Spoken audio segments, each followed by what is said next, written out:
Well, greetings and salutations, everyone. Welcome to the best damn movie-related show on planet Earth, the John Campea Show, coming to you from right here on my YouTube channel. I'm, of course, your host, John Campea. Ton of stuff to talk about today. Talking about Avengers getting tattoos together. Talking about a couple of threes. Bill and Ted 3. Sherlock Holmes 3. Comcast is making another move for Fox. A lot of stuff to talk about here. But before we get to most of that stuff, let's go right off the top with this. As many of you guys know, Quentin Tarantino's got a new film that he's working on right now called Once Upon a Time in Hollywood. Now, we already know a couple of big names are going to be involved with that. Leonardo DiCaprio is starring in it. Brad Pitt is starring in it. It looks like Margot Robbie's starring in it. And now a few other names, including one really notable one, is going to be added to the cast as well. As according to reports, the great man himself, Burt Reynolds. It looks like Burt Reynolds is going to be added to this film, along with actors like Tim Roth, Kurt Russell, and Michael Madsen. Those three guys would reportedly play smaller roles in the film. But the one role they're talking about for Burt Reynolds is a more significant one. Now, if I read the story right, Reynolds is going to be playing the guy who owned this like kind of ranch thing that he rented out to Hollywood studios to shoot westerns at. But Charles Manson came along and he talked the owner into letting him and his followers stay there. And apparently there's something like Charles Manson got female members of his cult to go and do sexual favors for the owner and to like kind of be his seeing eye dogs because he had bad sight and stuff like that. It sounds like an incredible character for Burt Reynolds to play this. And I was already excited for this Quentin Tarantino movie. Number one, because it's Quentin Tarantino. Number two, because the movie just sounds awesome. Adding a Burt Reynolds and all these other familiar names to Quentin Tarantino films just adds sugar on top of it. Okay, the next thing and off the top, before we get to the main movie news stuff, is it looks like 5 of the original 6 Avengers teammates have all gotten together in New York City and got themselves matching tattoos. Now, the tattoos are worn by Robert Downey Jr., Jeremy Renner, Chris Hemsworth, Scarlett Johansson, and Chris Evans. Chris Evans was unable to be there, but he's got the tattoo, but he wasn't there for this photo. The guy in the middle is the guy who did their tattoos.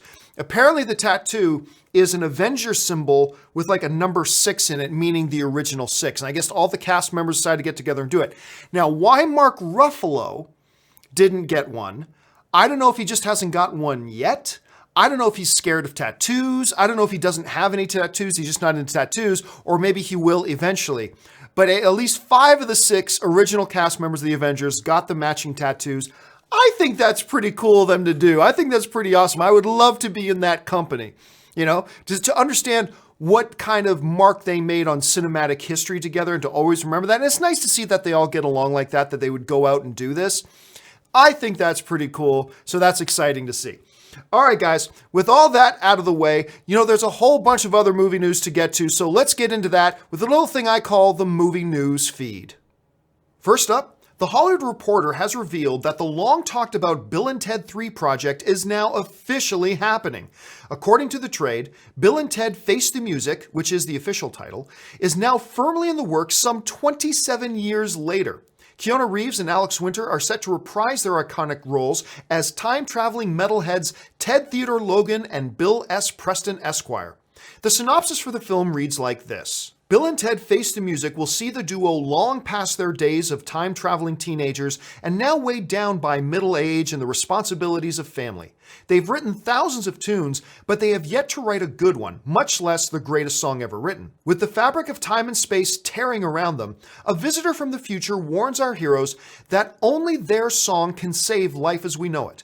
Out of luck and fresh out of inspiration, Bill and Ted set out on a time travel adventure to seek the song that will set their world right and bring harmony in the universe as we know it. Together with the aid of their daughters, a new crop of historical figures, and some sympathetic music legends, they find much, much more than just a song. What we also know so far is that the film will be directed by Galaxy Quest director Dean Perio. I love that film.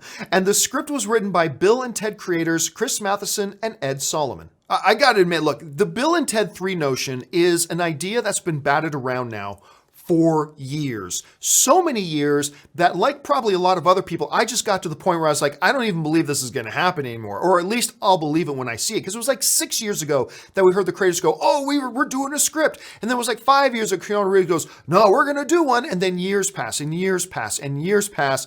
until finally many of us just gave up on it, and I gave up on it. Now, we've been hearing some more rumblings about it recently, but today's news is the most official thing we've ever heard. I still don't think it's a 100% lock, but it pretty much looks like this is now a done deal. And while I was never the biggest fan in the world of Bill and Ted, I mean, like everybody else, I like the original films. I do. I just, they're not in my top 10 all time, but I like the films very much.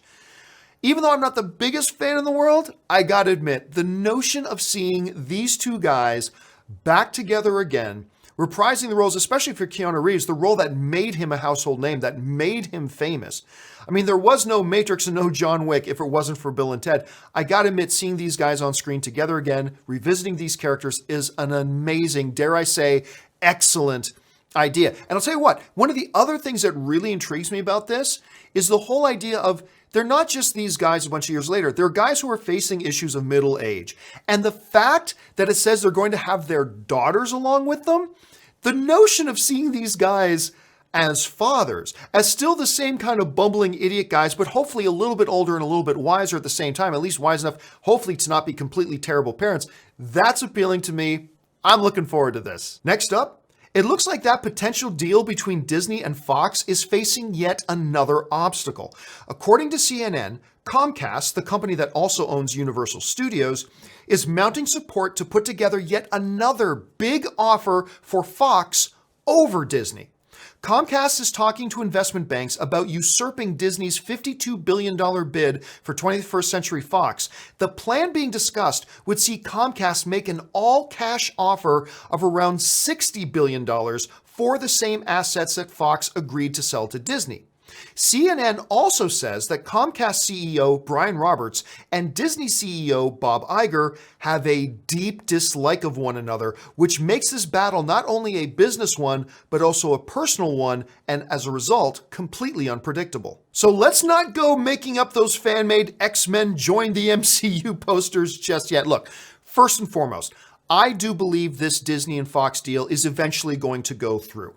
However, we've already got that one obstacle, like we've got the AT&T and Time Warner deal being held up in court. That could have ramifications on the Disney Fox deal. On top of that, the government may decide there's some anti-competitive issues in there, some antitrust issues in there. They could try to block the deal. All those things are still there. But now on top of that, we've got Comcast coming in to make a bid. And here's the thing, this is where it gets a little bit sticky and a little bit tricky, is that if Comcast, arguably speaking, came in and made a significantly better offer for Fox than Disney does, then the government is going to put pressure on Fox because it's like, hey, if you don't just sell to the highest bidder, that suggests collusion, that suggests antitrust, that suggests anti-competitive things. That could be a big problem. So what could happen here, and I'm speaking theoretically, if Comcast comes in with a really strong deal, what that may do is put Disney in a position where they have to put in another counteroffer to try to usurp Comcast's offer.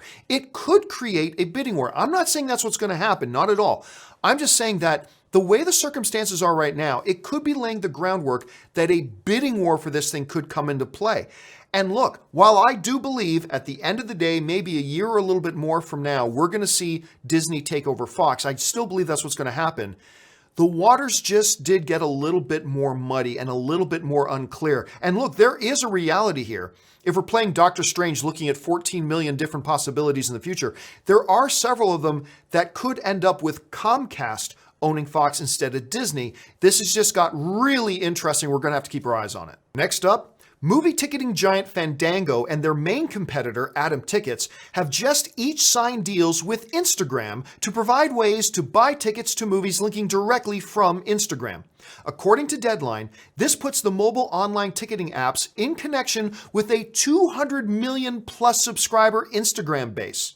One of the upsides of the Atom Ticket app is that it allows moviegoers to feasibly add friends from their Facebook contacts to their movie ticket purchases, thus creating a night out with friends, as well as skipping the concession line with advanced purchases. This, to me, is not only very smart, but it's kind of inevitable. Look, let me paint a bit of a picture here. Let's go back about 10 years or so to when the music industry was trying to figure out ways to combat music piracy. A lot of people, including myself, would scream, look, Make it easy and convenient and affordable for people to buy music legally, and that will do more to fight music piracy than anything else. And then what eventually happened? We had some innovations come along. One of the first ones was iTunes, was the big music seller at the time, kind of still is, I guess.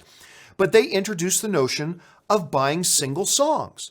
Buy single songs for like 99 cents or $1.99 with the simple click of a button, and there you've got the song. They made it simple, they made it easy, they made it affordable, and as a result, that one move did more to combat music piracy than any of their legal court challenges ever did. By making it simple, easy, and convenient, because they understood that we as a people are pretty lazy people and we're looking for convenience. Now look, you bring that same principle into modern social media with movie ticketing, you find ways to make it as easy as possible, as simple as possible, as intuitive as possible, and keep it affordable, then I think there's going to be more and more people that will, like, on the spur of the moment, buy tickets. Because look, here's an example. If I could create a post on Facebook or Instagram, whatever, let's just say Facebook for argument's sake right now. Let's say I was able to create a Facebook post that says, I'm thinking about going to go see Avengers Infinity War tonight at the AMC Burbank 16 at 9 p.m. Who wants to go? And then everybody who sees that post of mine, all they have to do, there's a button there that says they click a button, and it's already connected to they've already got their bank card in there, they've already got whatever, and just by clicking that button, it adds them to the movie list, and the Facebook post knows that all these people are in one group who are joining up from this post, and therefore it tries to get us seats close to each other with the pre-assigned seating thing. I mean, again, just think about how much more people like you and I would probably go, oh, hell yeah, click, and there. If it's just that easy and just that convenient, and let's say you even throw in a little bit of affordability, like say, make it, you buy your ticket this way, it's $1 less, which may not sound like a lot, but it's something. It's a little bit of an incentive, right? You do that, I think you will find a lot more people on the spur of the moment decides, hell yeah, why not? Let's go to the movies tonight, click. If you don't have to jump through 5 different hoops, okay, well, wait a minute, which movie do you want to go see? Which time again? Let me call everybody to make sure, okay, we're all agreed, same time, same time. Okay, now let me go to the movie theater. Okay, I got to buy that time. Oh, where am I going to put my seat? Call everybody else back. Where do you want to get your seats? Because I'm looking at B11. Are you going to be close to B11? If you take away all those hoops, and it's already pretty easy, but we are lazy people. You take away all those hoops, then I believe that this Instagram deal is just the beginning. If you can get it to the point where movie ticketing is completely tied in seamlessly and intuitively with the social media we use, Instagram, Twitter, Facebook, whatever else, then I believe it could make not a night and day difference in the movie-going industry, but it could make a change. It could make a difference. You could see more people coming out to see the movies if you make it easier and more intuitive, much like the music industry did 10 years ago. Next up, although it wasn't a huge hit, I thought The Hitman's Bodyguard was one of the most underrated films of 2017. The film made $176 million on just a $30 million budget, which I guess was good enough to get a sequel because it's been announced that Ryan Reynolds and Samuel L. Jackson are both returning for The Hitman's Bodyguard's wife. According to Coming Soon, it hasn't been confirmed yet whether Salma Hayek will be reprising her role in the sequel, though with that title, you would guess that her character is going to play a pretty key part of the story. Like I already said, I thought Hitman's Bodyguard was a tragically underappreciated film. Now, granted, it is a movie that did a lot wrong. Like, the plot wasn't all that original or good. It was pretty schlocky in parts. The dialogue, other than the jokes part of the dialogue, was also a little bit weak. But one of the things that I always say is that, look, with comedies, you can do almost everything else wrong. If you make the audience laugh, almost everything else is forgiven. And The Hitman's Bodyguard was a movie that did a lot wrong, but it also made me laugh my ass off, which made for an overall pretty damn enjoyable time at the movie theater. And $176 million, that's not huge for a film like this. And this film deserved more. Now, granted, with just a $30 million budget, I guess that's okay. But I think what the studio is probably hoping here is that word of mouth about this movie kept spreading after it left theaters, and if we come back and do another one, more people will come back. Maybe with Deadpool being again a big hit with Deadpool 2, maybe they can play off that success. Whatever the case may be, I'm just glad they're doing another one. And I do hope it actually ends up making more than that $176 million that the first one did, because it totally deserves it. And this one will too, if it can be as funny. And finally, news came out yesterday that after many years waiting, a third installment of Robert Downey Jr.'s Sherlock Holmes franchise is on the way. The film is set to hit theaters on Christmas Day of 2020, just 1 week after Avatar 2 hits theaters, which should create some interesting competition. Robert Downey Jr. and Jude Law are returning, but there's no official word yet on if director Guy Ritchie or co-star Rachel McAdams will be returning. And as much as I love Rachel McAdams, and I really enjoyed her in the first couple of films as well, the bigger, more important name here to me is Guy Ritchie. Look, when you look back at the first two Sherlock Holmes films, what made them so different and unique from any other incarnation of Sherlock Holmes we've had before is the Guy Ritchie DNA that's on it. Now, I understand Guy Ritchie's had a little bit of a rough time lately because of King Arthur. I personally liked King Arthur, but I know a lot of people didn't, and it completely flopped at the box office.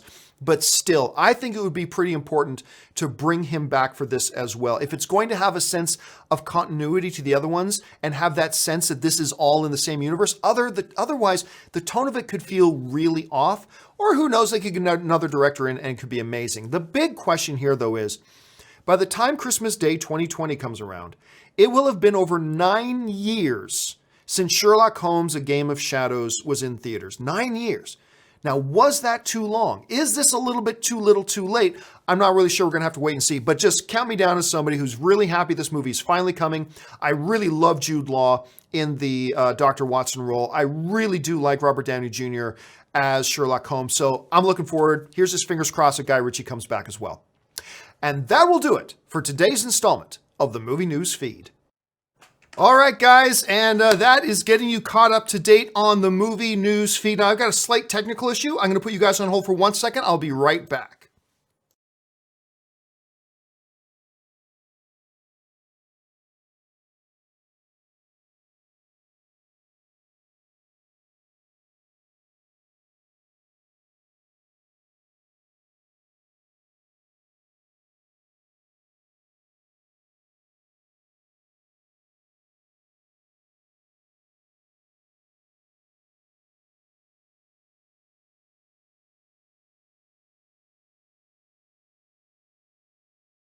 All right, sorry about that, guys. I had a important package showing up today, and just as the Movie News Feed was ending, the doorbell rang, so I had to go address that. So sorry about that. All right, we've got questions to get to today, so let's jump into the questions, and let's start off with question number 1. And the first question today comes to us from Tony S., who writes, I am a huge Scarface fan. Well, a lot of people are big Scarface fans, both original and the remake. And I've long awaited the remake, which has been given an October release of this year. Yet so far, no trailer, no short clip, no nothing has been given to the public. Any words on the subject? I cannot hold it any longer. Well, you're not going to like what I have to say. The unfortunate reality here is this. It hasn't moved at all. The movement on this thing has been zero. Now, the latest official news I heard on Scarface was actually about January, I think. There was word that Antoine Fuqua, who was attached to direct Scarface ages ago, and then he left, and then David Ayer, who directed Suicide Squad, he was on to direct it, and then they parted ways with him. Back in January, it got announced that it looked like Antoine Fuqua was entering into negotiations to direct Scarface again. And that's the last I heard officially. I haven't heard anything official since then. So I never heard that he actually officially signed on. I never heard that they've canceled the project. I haven't heard that the cancel is moving forward. As a matter of fact, Diego Luna was signed on to star in the film, but the last I heard, he may be off it now. So they have no cast, no director. They certainly aren't going to release it in October of this year, that's for sure. So as of right now, we're just going to have to wait and see if anything else comes up. As of right now, there is no Scarface remake officially quite yet. All right, let's move on to the next question. And the next question today comes to us from Chris. And Chris writes, Hey, John, big fan. Thank you so much, Chris. Have a DC question for you.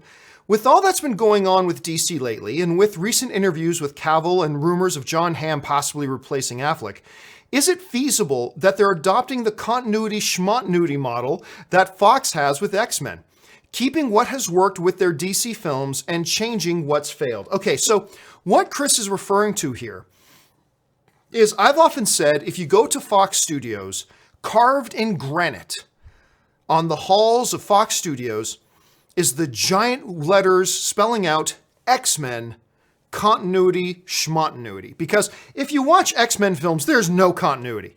I mean, they have things that look like continuity, but ultimately, those films have completely destroyed any sense of continuity. Hey, this is Sabretooth. Oh, no, wait, forget that. This is Sabretooth. Hey, this is Caliban. No, forget that. This is Caliban. Hey, this has happened here. Oh, no, forget about that. This has happened. So it's maintained the illusion of continuity in the sense that you've had the same stars and things like that, and kind of modestly building from one film to the next. But really, at the end of the day, it's like, oh, this is when Magneto and Charles found Phoenix. No, not quite. Look, it's just, they've really had a continuity schmontinuity. They just don't care. They don't care because they believe the audience doesn't really care. And for the most part, that's been fine. I mean, Logan is a great example of continuity schmontinuity. Look, Hugh Jackman and the director of Logan themselves said this is an alternate version of a reality. So that's basically saying it's the same as every other X-Men film. It's not real continuity because there is no real continuity in the X-Men films. There's just not. There's an illusion of continuity, the appearance of continuity, but no real continuity. So they just go off and do whatever they want. So what Chris, and sometimes that has really worked for them, to their credit. What Chris is basically asking is, could Warner Brothers, in lieu of a full-blown reboot, which is what I think they should do, could Warner Brothers with their DCEU, instead of a full-blown reboot, could they also adopt a continuity schmontinuity mindset? There are advantages and disadvantages to that. On the advantages side, if you wanted to do a continuity schmontinuity, it means you could continue on with what has worked for you. For instance, Wonder Woman, right? You can just keep doing Wonder Woman and then one day have Wonder Woman talk to Jon Hamm or some other actor who's playing Batman now and act like nothing has changed. You could have, Wonder Woman talking to a brand new Superman as if Steppenwolf never attacked the Earth because you're just going to ignore it and just forget it. Like, adopting a continuity schmontinuity thing allows you to change a bunch of things, but it also allows you to maintain certain things that you think are working for you, i.e. Wonder Woman, right?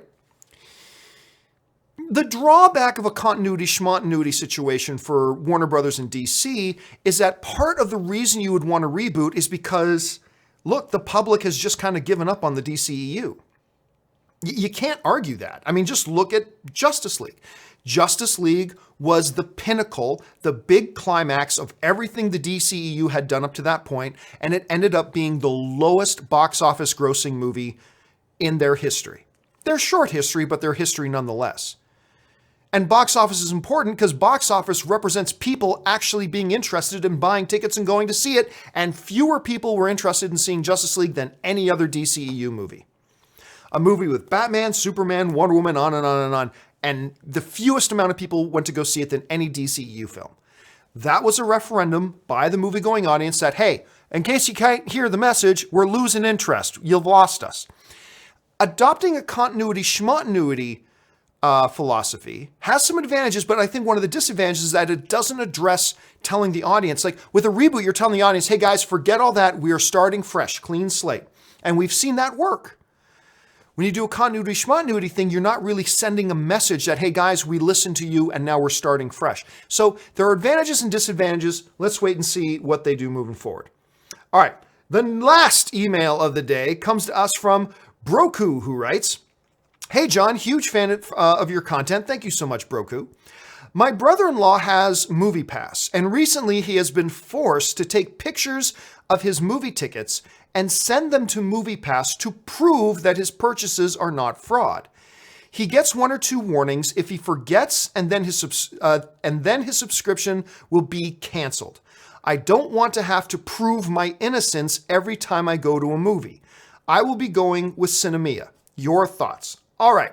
You know what? You wrote a very compelling email, Broku, because before, when this whole thing came up of MoviePass requiring people now to take pictures of the tickets and upload those pictures to MoviePass, my first reaction was, that's not so bad. There is fraud out there, and it's just an extra step, an extra thing, a caution to make sure that they're not being taken advantage of. And I actually spoke up in MoviePass's defense. I said, you know what? I have some problems with MoviePass, but I don't think this is one of them. And it's not all that big of a deal, blah, blah, blah. But here's why your email was so compelling. You wrote in your email, let me just bring up this one line one more time there. Right down the second last line. I don't want to have to prove my innocence every time I go to a movie. It was that line in your email that made me go, you know what? You just changed my mind. MoviePass, by instituting this rule that now when you go buy your tickets, now you're not done now, by the way. You hold up that ticket, you take your phone, you take a picture of that ticket, and you upload it to us, or we're suspending your account. That's MoviePass assuming you are a criminal. That's what MoviePass thinks of you. That's what MoviePass thinks of me. They just assume you're a criminal. And forget the benefit of the doubt that you're not a criminal. No, we're going to assume you're a criminal. We're going to assume you're a snake unless you prove to us you're not a snake. Take pictures of your ticket and upload them to us, and heaven help you if you don't, because if you don't, we're going to suspend and cancel your account. And you know what? I've never had such a quick about face on something from one line in an email. You've totally changed my mind on this thing, because I have gone from saying, you know what, it's not so bad that MoviePass is doing that. Come on, cut them some slack. To, you know what? Damn it, you're right. They're treating you like an asshole. They're treating you like you're a criminal. You're a snake. You're guilty. You're a bad person. Unless you prove to us otherwise, every single time you go to the movie, we're going to assume that you're a bad person. We're going to assume that you're a criminal. And I don't know how I feel about that. Actually, I do know how I feel about that. That's pretty lousy. That's a terrible thing for them to do. So, yeah, congratulations, man. You totally changed my mind on it. You totally changed. MoviePass is treating you all like criminals unless you prove your innocence every single time. It's not the right way of thinking. It's not the right way for them to do things. So, yeah, Broku, you changed my mind on that. Congratulations. All right, with that stuff out of the way now, we've got a few minutes here to take some live questions. So let's do that right now. Let's head over to the live chat board. You guys have been sending some stuff in. And the first question comes to us from Murray for Us, who writes, if Comcast were to get Fox, what does that mean for us? Well, it really depends. Because look, what Fox has never been allowed to do is sell X-Men or Fantastic Four to another studio. You can't do that. The contract with Disney is with Fox. Marvel has a deal with Fox, that Fox can use the X-Men characters as long as they're making movies every so once in a while and blah, blah, blah, blah, blah, right? That's with Fox. If Fox tried to sell those rights to somebody else, Disney just gets them back. You're not allowed to do that. They belong to Fox, and the deal's for Fox and Fox only to use them. That has led some people to believe that, hey, if Fox sells to another company other than Disney, that means X-Men and Fantastic Four will go back to Disney. Maybe not. Because here's the thing. While it is true that Fox cannot sell the X-Men and Fantastic Four rights, if Comcast, let's say Comcast, just for argument's sake, Comcast comes in and buys Fox and keeps Fox intact, then technically speaking, the guidelines of the contract are still enforceable. Fox still has the rights to X-Men and Fantastic Four. The only difference now is Fox has an owner over them, but that doesn't change anything. Fox still has a contract with Marvel that Fox gets to have X-Men and Fantastic Four rights. And if Fox still exists, despite the fact that they have a new owner, if Fox still exists, then the contract's still good. So yes, there is a reality here. There's a feasibility here that Comcast or somebody else could swoop in, buy Fox, and if they keep Fox together, then the X-Men and Fantastic Four don't revert back to Disney. They stay with Fox. Now look, this is me making a couple of assumptions. The reality is whatever contract and whatever deal gets done is going to be thousands of pages long with tons of different little, addendums and asterisks and lots of and like caveats and all that kind of stuff throughout it. So it may or may not be. What I'm just saying though is there is a principle involved here. And the principle is, let's take football, for example, okay? Here's the best example I can give. The New England Patriots have a contract with Tom Brady. Tom Brady has to play for them for the next 3 years for $5 million a year. Okay, fine. New England Patriots have a contract with Tom Brady. But now let's say that the owner of the New England Patriots sells the team to this guy named Buddy. Okay? Buddy buys the New England Patriots. Does that let Tom Brady out of his contract with the New England Patriots? Nope. The New England Patriots are still there. He has a contract with the New England Patriots, therefore the contract's still enforceable. So Comcast, in this example, X-Men are Tom Brady, the New England Patriots are Fox, and Buddy is Comcast. If Comcast comes along and just buys Fox and keeps Fox together, then Fox's contract with Marvel regarding the X-Men and Fantastic Four is still in play. So, I mean, that's just one of the possibilities here. There are others, but no, if Fox sells to somebody else, the rights to X-Men and Fantastic Four do not automatically revert back to Disney. As far as we know, there could be other little caveats and addendums, but general contract law, that's how that works. So we'll have to keep our eyes on it. Okay, guys, just got a few minutes left here, so I'll try to fly through as many as possible. James Welsh writes, what do you think about the Apu controversy? Somebody else asked me that. I said it before. I don't really think much of it. I think Simpsons has made a habit out of making fun of everyone and everybody, including everyone, and that's part of it. So I have personally never thought there was an issue, to be honest with you. Homer Simpson writes, hi, have you caught up on Riverdale season 2 finale? It's on May 16th. Nah, I ditched. I'll be honest with you, I ditched Riverdale. I thought the first season was pretty intriguing, and I started watching season 2, but I found it got ridiculous and I ditched it. Now, if you like it, that's great. I'm not saying you're ridiculous for liking it. I'm just saying I found it ridiculous, so I kind of ditched. My wife still watches it. Corey still watches it, but yeah, I jumped ship on Riverdale. Ben Rayner writes, more iconic role, Ted or Neo regarding Keanu Reeves? Easily Neo. Easily Neo. Neo is by far the more iconic role. So I'll definitely go with that. Now, a Bill and Ted 3 could change that maybe, but I doubt it. I think Neo's the more iconic role. Zach Clayton Douglas writes, thoughts on Black Adder with Rowan Atkinson? Rowan's second best TV show. I mean, Mr. Bean and his special with Mr. Bean will always be the best Rowan Atkinson. Black Adder's definitely great, but it'll always be second fiddle to Mr. Bean for me, personally. Anyway, that's just my thought. Meet Kumar writes, still waiting on The Last of Us movie, my favorite game. Yeah, and it's run into roadblock after roadblock after roadblock after roadblock. I mean, I really should just do an entire video on where we are with The Last of Us movie and all the drama it's gone through up until now and why it hasn't seen the light of day yet. So maybe I'll talk about that sometime soon. But as of right now, nothing's imminent. Raccoos, oops, and where'd I lose Raccoos? There he is. Raccoos writes, John, do you think Hugh Jackman will cameo in Deadpool as himself? Also, don't think enough people say this in this day and age, but have a nice day and thanks. Well, thank you so much, Raccoos. Yeah, I think there's a very strong possibility that Hugh Jackman appears in Deadpool. Whether or not that's appearing, doing a cameo, and it'll be quick and short, whatever it is. Whether it's a quick short cameo as Wolverine or just a quick short cameo as himself, Hugh Jackman, I'm not really sure, but I do think there's a pretty high probability. Look, Hugh Jackman and Ryan Reynolds have been taking pictures with each other, doing these videos online with each other. They're just dropping way too many hints. So I think we are going to see him there, Hugh Jackman appear in a quick cameo in Deadpool 2. I just don't know if it'll be as Wolverine or if it'll be as himself. We'll have to. I'd lean towards himself, probably more himself. But, I mean, it's Fox. They have the rights to Wolverine, so they can make it the Wolverine character if they want. Have to wait and see. All right. Zach Clayton Douglas follows up. I'm not sure more money will tempt Fox regardless if it's cash. Fox rejected Comcast's initial offer, which was higher than Disney's. I see Fox trying to use this as leverage to negotiate a percentage of X-Men earnings. No.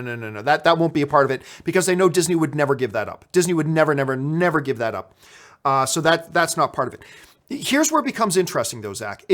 It becomes a point where if Comcast can put together a big enough deal, and this is a huge if, but if Comcast can put together a big enough deal, then you can't just ignore it. You can't just ignore it. Because with the government keeping a close eye for anti-competitive stuff and all this kind of nonsense, and collusion and all this kind of nonsense, if on the surface, Comcast theoretically makes a much more compelling offer than Disney does, and Fox turns it down, that's going to raise eyebrows with the government. That will, to some government officials, that may look like collusion. It may look like antitrust. It may look like anti-competitive. And that, they will say, the government may step in and say, this is not good for the public consumer and for the public. And they may put an axe to it. So Comcast, even if Fox really does want to make a deal with Disney, Comcast could make problems.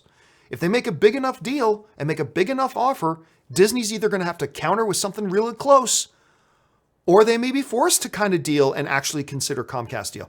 Again, there's a lot of moving parts to this, but it's not as cut and dry as some people seem to think it is.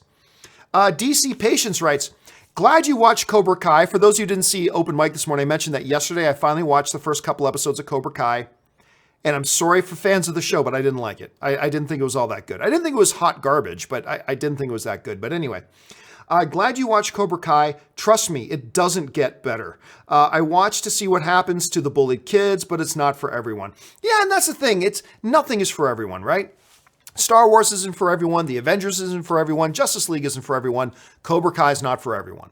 And I'm disappointed because a lot of you guys told me you really quite like the show, so I was hoping I would like it too. But I just gotta be honest with you, I didn't enjoy it. So that's fine. You guys still enjoy it. You guys keep watching it and having fun with it. I wish it worked for me. It didn't. Anne's gonna keep watching it because Anne liked it, but it didn't quite work for me. Warrington Trainspotter 2778 writes, any news on the Predator reboot? They did a bunch of reshoots that they had planned. They moved some things around, and it's still right on schedule. It's going to come out and release on schedule. No more news other than that, and that it's on its way. Jack Spittle writes, which is the better Western? There Will Be Blood or Logan? If you're going to word it like that, if you're not going to ask me what's the better movie, if you're going to ask what's the better Western, There Will Be Blood. It becomes a more difficult conversation if you want to change the terminology, say what's the better movie. That becomes a more difficult conversation. But as a better Western, There Will Be Blood. Darth Wayne 97 writes, Wildcard box office prediction. Mary Poppins shocks us and earns over $1 billion. What is your Wildcard box office prediction this year? I'd have to think about that a little bit. I think this Mission Impossible is going to do better than a lot of people think. If Solo actually does make $150 million opening weekend, that'll be a huge shock to me because you guys know I've been saying it'll be lucky if it gets to $100 million. And now people are saying 150. I don't know. We'll have to wait and see. I would have to think about it. I'd have to sit down and go over a list of films. That Mary Poppins guess that's a big ballsy guess, man. $1 billion for Mary Poppins? I don't know.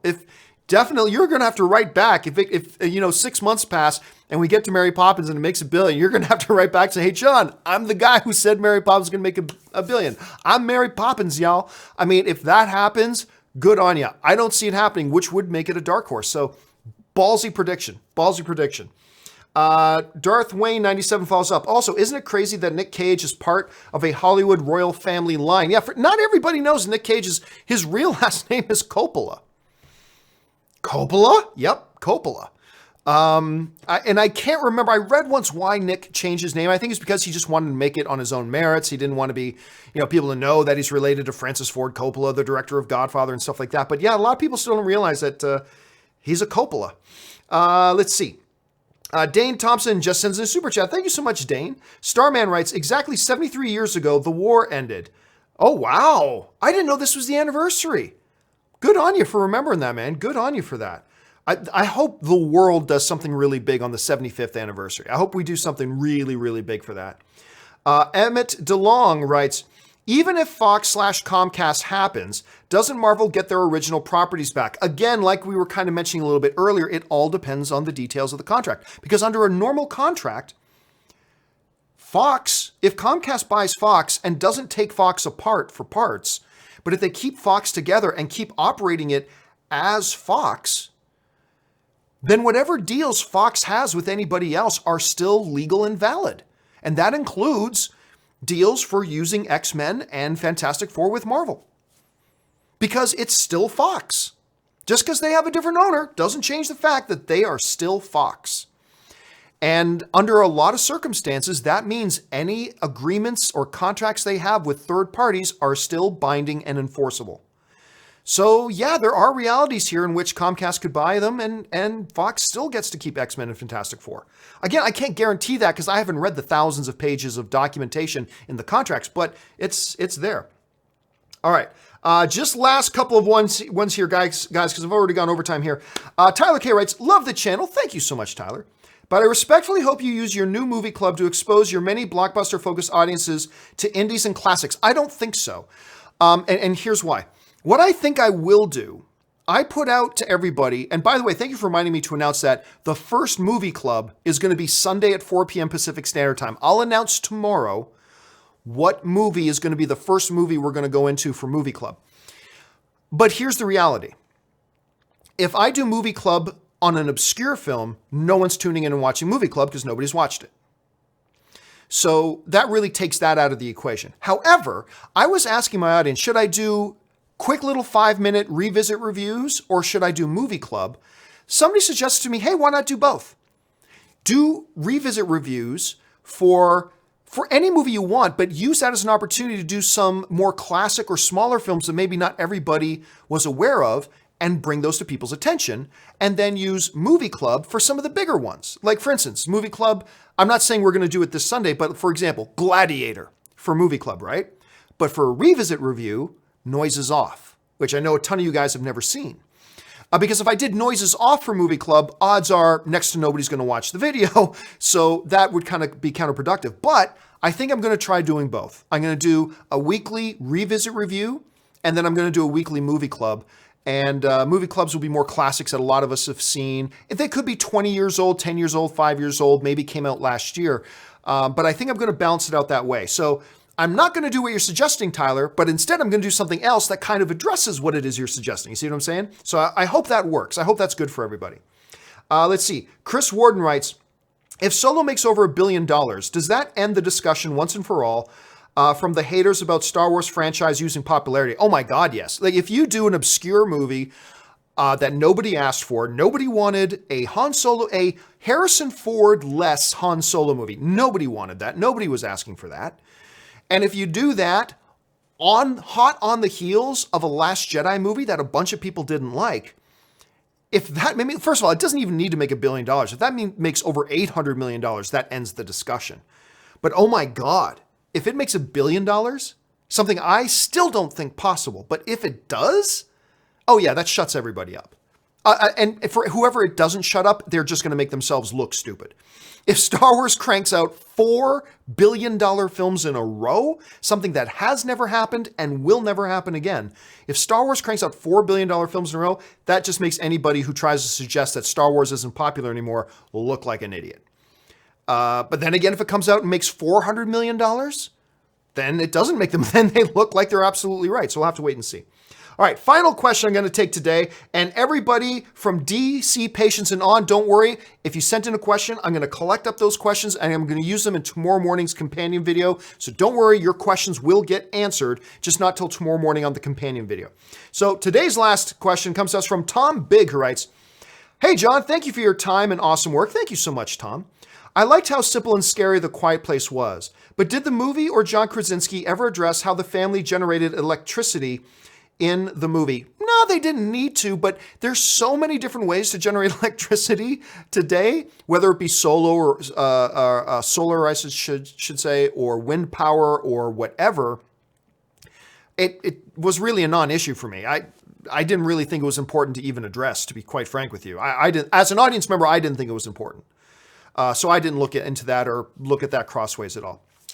All right, guys, that will do it for today's installment of the John Campea Show. I hoped you liked today's show. Do me a favor, guys. If you did like today's show, help out the channel by doing something simple, like clicking the thumbs up button. That makes a huge difference. Click the thumbs up button, leave a comment below. Make sure you subscribe to my YouTube channel if you're not subscribed already. Simply just click the subscribe button and click the little bell button too to make sure you keep up to date on all the notifications. And once again, guys, I brought this up a little earlier, but let me bring it up again. If you're somebody who appreciates the programming we do here, do me a favor, head over to www.patreon.com/John Campea, find out what it means to be a Patreon supporter, how being a Patreon supporter keeps these shows on the air, and the benefits there are of being a Patreon supporter, and maybe you'll become a Patreon supporter too. And by the way, guys, be an evangelist for the John Campea Show. Share this video around, tell people about the show, tell them if you're a movie fan, you gotta be watching this show every day.